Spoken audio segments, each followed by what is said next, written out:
There is a force operating in your life right now that is more powerful than any technique you have ever learned, any affirmation you have ever spoken, any meditation you have ever practiced. It is not a force outside of you. It is not a force you need to acquire, develop, or earn. It is a force you already possess, a force you have been using every moment of every day since the day you were born. And here is what will stagger you when you truly understand it. This force is not one of many forces. It is the only force. There is nothing else operating in your world. No luck, no fate, no external power dispensing rewards and punishments based on your behavior. No cosmic lottery determining who gets what. There is only this one force, and it is you. I tell you from my own experience, the moment I understood that I was not one of many powers at work in my world, but the only power, everything I had been taught about life, about God, about success, about failure, about circumstance, collapsed. And from the rubble, a truth emerged that was so simple, so total, so absolute, that I spent the rest of my life teaching it to anyone who would listen.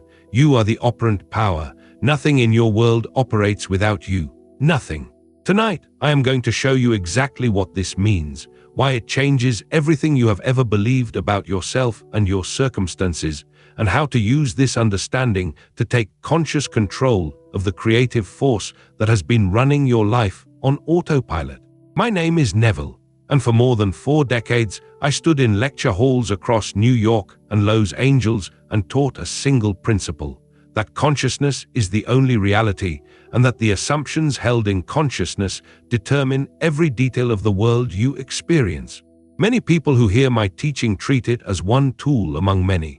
They add it to their collection, alongside gratitude journals and vision boards and positive thinking and meditation apps and the dozens of other techniques the self-help industry has produced. They practice the law of assumption on Mondays and the law of attraction on Tuesdays and some form of prayer on Sundays, and they wonder why nothing seems to stick.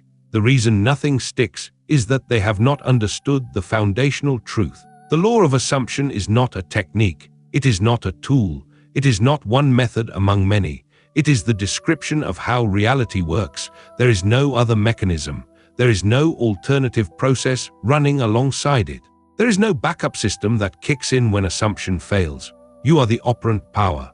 And until you understand what that means, not intellectually, not as an interesting idea you can discuss at dinner, but as the lived, felt, bone-deep recognition that you and you alone are creating your entire world, you will continue to give your power away to forces that do not exist. In this teaching, I am going to strip away every force you have ever believed was operating in your life besides your own consciousness. And when we are finished, you will stand where I stood when I first understood this truth, naked of every excuse, free of every external explanation, and terrifyingly, beautifully, completely in charge. Let me begin with the forces you have been taught to believe in. You were taught that luck exists, that some people are born lucky and others are not, that there is a random element to life, a roll of dice, a spin of the wheel that determines who gets the promotion, who meets the right person, who is in the right place at the right time. And you have spent your life either hoping you would be lucky or resenting that you were not. I tell you, luck does not exist. What appears to be luck is the visible result of an invisible assumption. The person who seems lucky is the person who assumes things work out for them. The person who seems unlucky is the person who assumes they are passed over, overlooked, forgotten by life. The dice are not random. The dice are loaded by the assumptions of the person rolling them. And the person rolling them does not know they are the one who loaded them. You were taught that other people have power over you, that your boss determines your income, that the economy determines your opportunity, that your parents determined your self-worth, that the government determines your freedom, that the market determines your financial future. You were taught that you exist within a web of forces, political, economic, social, familial, and that your job is to navigate these forces as skillfully as possible, hoping to catch a favorable current. I tell you, no force outside of your own consciousness has ever determined anything in your world. Your boss does not determine your income. Your boss is a character in your drama, playing a role assigned to them by your assumption. The economy does not determine your opportunity. The economy is a projection of collective consciousness, and your personal experience of it is determined by your personal assumptions within it. Your parents did not determine your self-worth. Your parents were you pushed out reflections of the assumptions you carried about yourself and about authority and about love, long before you had the language to describe those assumptions. You are imagination, and imagination creates reality, not some of reality, not the pleasant parts of reality, not the parts you are paying attention to, all of it, every detail, every circumstance, every person, every event. Everything that appears in your world appears because your consciousness, your assumptions, your beliefs, your felt states called it into being. The state you occupy determines the world you see, and you are the only one who occupies your states. No one can occupy a state for you. No one can assume on your behalf. No one can feel the wish fulfilled in your body while you sleep. This is not a group project. This is not a team effort. This is the most solitary, the most individual, the most intimately personal act in all of existence, the act of assuming, of choosing a state, of occupying a felt reality and persisting in it until the three-dimensional world conforms. You are the operant power. You, not you and God, not you and the universe, not you and your spirit guides, not you and your therapist, not you and the alignment of the planets, you. I want to make this even more concrete because I can feel the intellectual mind trying to categorize this as an inspiring idea rather than an operational fact. Consider your morning. You wake up. Before your feet touch the floor, you have already begun creating. The first thought that enters your awareness, I am tired, I have so much to do, I do not want to face this day. That thought is the operant power in action. It is not a neutral observation. It is a creative instruction, and the subconscious mind, which never sleeps, receives it and begins constructing a day that matches it, a day in which you encounter fatigue, overwhelm, and resistance. Not because the day was designed that way by some external force, because you designed it in the first 30 seconds of consciousness before you brushed your teeth. Now imagine a different morning, the same body, the same bed, the same circumstances waiting outside the door, but a different first thought, a thought chosen rather than defaulted to, a thought like, I am the operant power and today unfolds according to my assumption. Feel the difference in the body when that thought enters consciousness. The chest opens slightly, the shoulders settle, the jaw relaxes, something in you shifts from passenger to driver, from victim to creator, from someone the day happens to someone who happens to the day. That shift, that subtle, internal, almost imperceptible shift, is the difference between a life of conscious creation and a life of unconscious reaction. And it is available to you every single morning, every single moment, in fact, because the operant power does not operate only at dawn, it operates continuously, ceaselessly, without interruption or exception. Every assumption you hold in every moment is the operant power creating in real time. Now I have told you that luck does not exist, that other people have no power over you, and that you are the sole creative force in your world. And I can feel the resistance forming. I can feel the objection rising in the minds of those listening. The objection is this: if I am the only power, then I am responsible for everything, for the bad things as well as the good, for the losses as well as the gains, for the illness as well as the health, for the betrayal as well as the love. And I say to you, yes, that is exactly what I am telling you. This is the part of the teaching that the personality recoils from. This is the edge where most people turn back, because it is far more comfortable to believe that some things happen to you, that some events are caused by forces beyond your control, that some suffering is inflicted upon you by an indifferent universe, than to accept the full weight of what the operant power means. But I will not soften this truth for you, because softening it robs it of its power. If you are the operant power only for the good things, only for the successes and the blessings and the pleasant surprises, then you are not the operant power at all. You are a partial power, a limited power, a power that works sometimes and fails other times, and that is no different from the luck you were taught to believe in. The operant power means total creative responsibility. It means that every condition in your life, without exception, is the crystallization of an assumption you hold or once held. It means that the argument that ended your marriage was not caused by your partner's behavior. It was caused by the assumptions you carried about yourself and about marriage and about what you deserved. It means that the illness that appeared in your body was not random. It was the physical expression of a state of consciousness, perhaps fear, perhaps guilt, perhaps the assumption that the body breaks down, that health is fragile, that disease runs in the family. I know this is hard to hear. I know it feels at first like an accusation, like blame, like I am telling you that your suffering is your fault. I am not telling you it is your fault. I am telling you it is your creation. And there is a profound difference. Fault implies that you did something wrong, that you should have known better, that you are being punished for your ignorance. Creation implies that you are the creative power, that you built this world unconsciously, and that you can rebuild it consciously. Fault traps you in guilt. Creation liberates you into agency. Consciousness is the only reality. And the moment you accept this, the moment you stop dividing your life into things you created and things that happened to you, you step into the full authority of the operant power. And from that authority, you can change anything, because there is nothing in your world that is not made of your assumptions, and assumptions can be changed. I want to show you now what happens when someone truly grasps this principle, not as philosophy, not as a comforting idea, but as an operational fact that governs every moment of their waking life. A man came to me in New York. He was an accountant, 46 years old. He had been passed over for promotion 3 times at his firm. Each time, the position went to someone he considered less qualified, less experienced, less dedicated than himself. He was bitter. He was exhausted. He had spent 15 years believing that if he worked hard enough, excellence would be rewarded. And 3 times, the evidence had contradicted that belief. He asked me the question that many people in his situation ask, "Neville, why does the world not reward merit? Why do the wrong people get ahead?" And I said to him, "The world does not reward merit. The world does not reward anything. The world reflects assumptions. And your assumption, the one you have been carrying for 15 years without examining it, is not I am excellent. It is I am overlooked. I am passed over.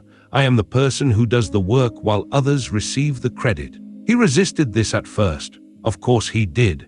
It is easier to believe the system is rigged than to accept that you are the one who rigged it. It is easier to blame the firm, the partners, the politics, the favoritism, than to look inward and find the assumption that has been producing the experience all along. But he heard me. Something in him recognized the truth of it. And that night, he changed the assumption. He did not change his work habits. He did not send a memo to the partners outlining his qualifications. He did not network more aggressively or play office politics. He changed what he assumed about himself. He occupied a new state, the state of a man who is valued, recognized, and promoted, not as an affirmation, as a felt reality, as something he carried in his body when he walked through the office each morning.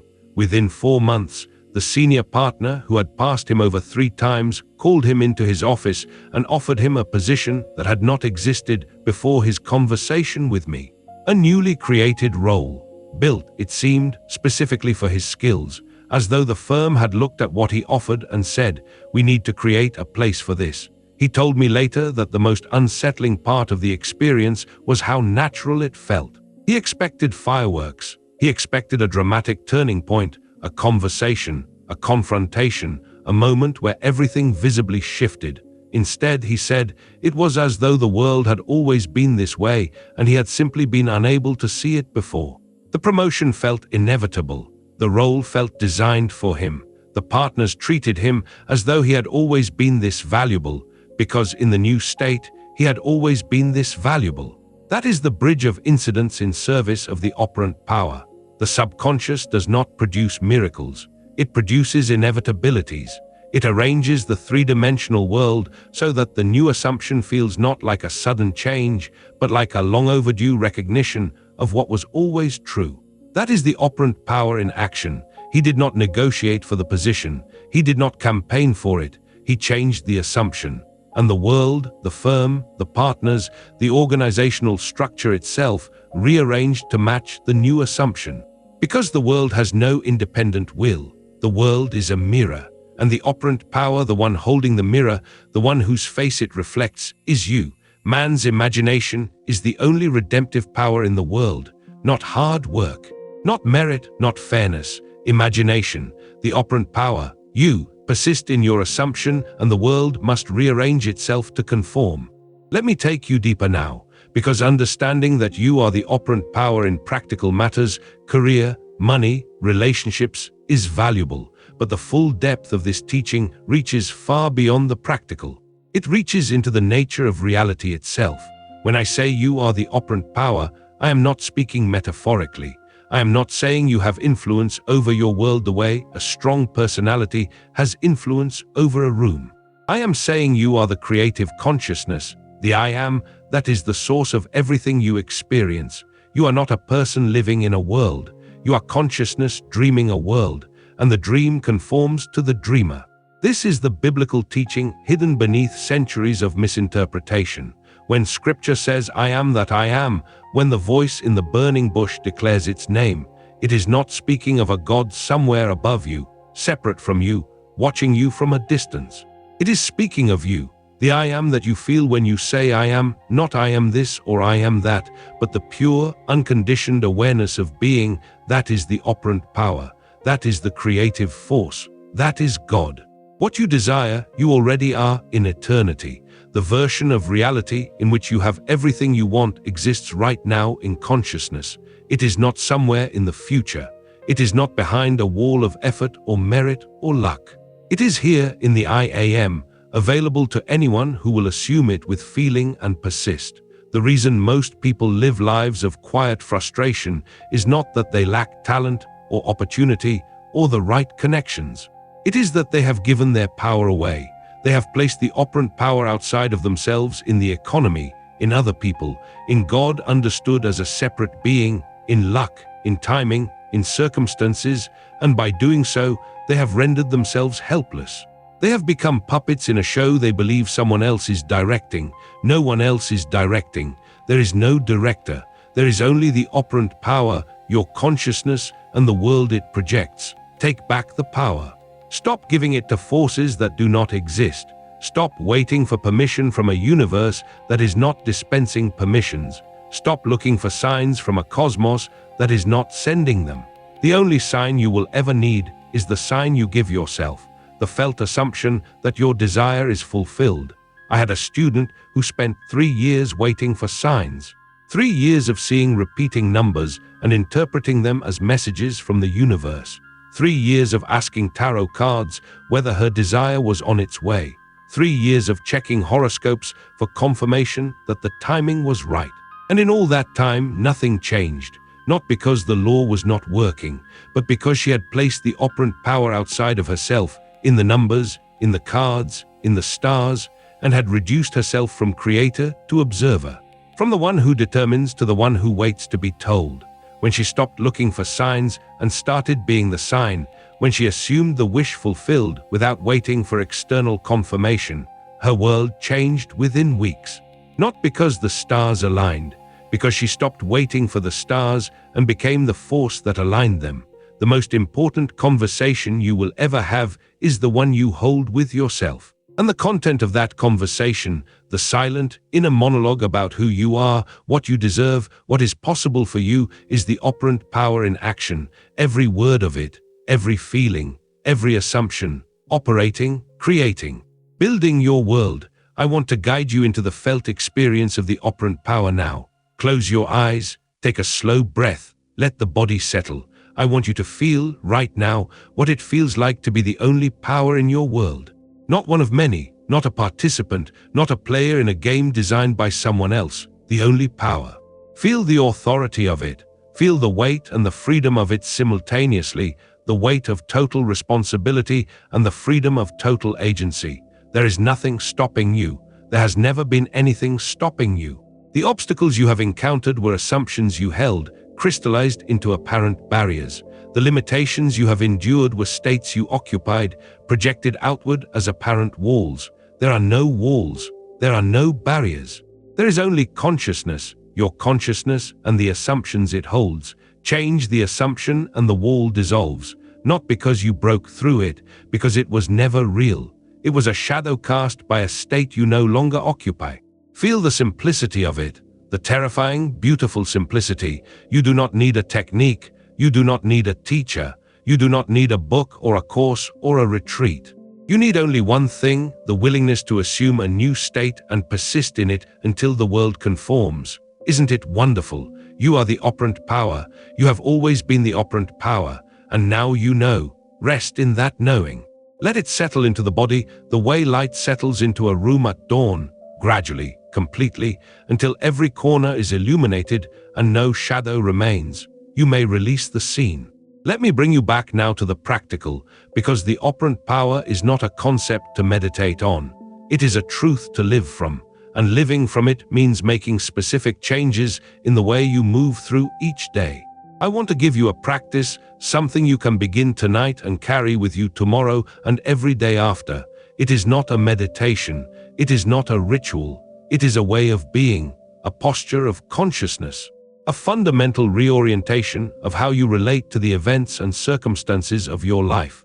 The practice is this: for 1 week, treat everything that happens to you as your creation, not the things you like, not the things that seem connected to your recent assumptions. Everything, the traffic jam, the compliment from a stranger, the unexpected bill, the phone call you have been hoping for, the argument with your spouse, the parking spot that opened up just as you arrived. All of it. When something pleasant happens, do not attribute it to luck. Say to yourself, I created this, my assumptions produced this, the operant power is working.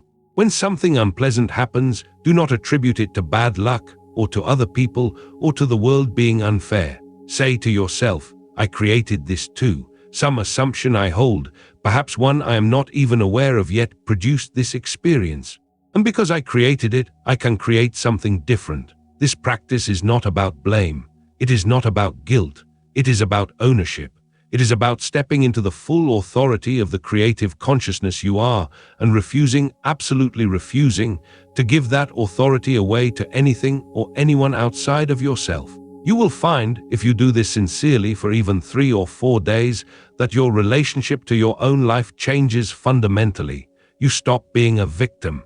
You stop being a passenger. You stop waiting for things to happen to you, and you start recognizing that everything, every single thing is happening through you, from you, because of you. That recognition is the operant power awakened, and once it awakens, it does not go back to sleep.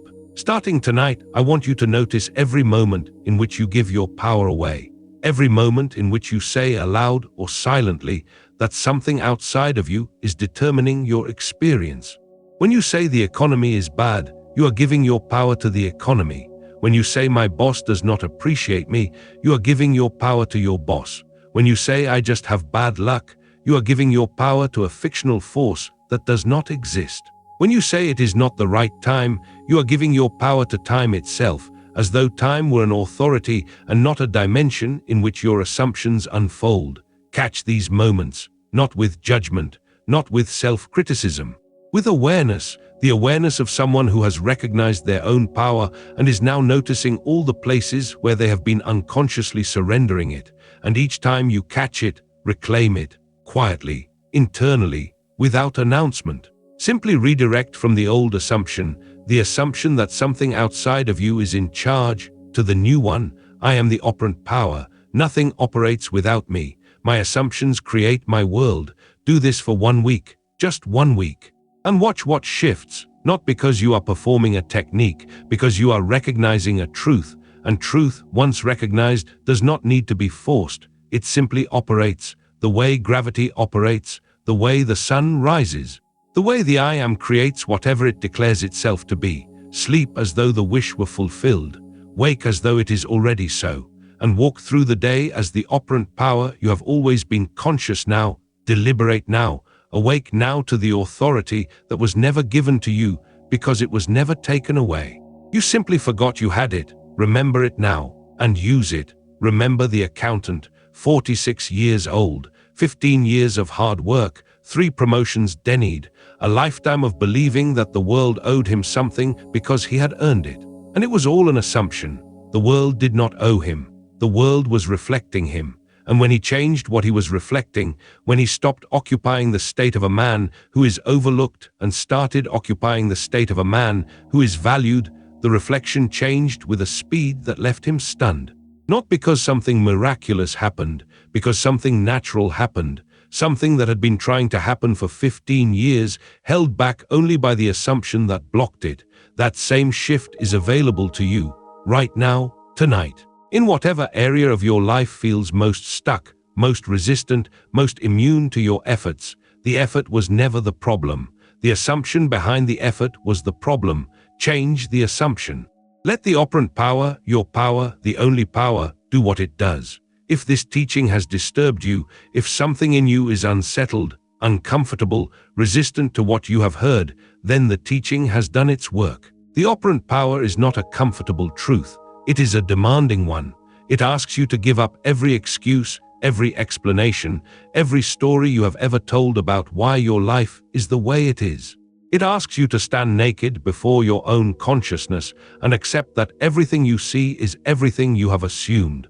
But within that discomfort is the greatest freedom you will ever experience. Because if you created this world unconsciously, you can recreate it consciously. If your assumptions built the walls, your assumptions can dissolve them. If the operant power produced limitation, the operant power can produce abundance. There is no appeal to make, no application to submit, no line to stand in. There is only the assumption, the feeling, the persistence, and the world, which has no choice, conforming. If these teachings speak to something within you, you will find more of them here. Return when you are ready to go deeper. Each teaching builds on the last. Each layer reveals a truth more radical and more liberating than the one before. And I will be here for all of it. You are the operant power. You have always been the operant power. And now that you know, the only question remaining is, what will you assume? Choose carefully. Choose boldly. Choose with the authority of the creative consciousness you are. And persist, not because the law needs time, but because the old assumptions need to dissolve. And dissolution happens through the withdrawal of attention and feeling from the old state and the steady investment of both into the new one. The world has no choice but to follow. It never did. It was always following you. You simply did not know it. Now you know.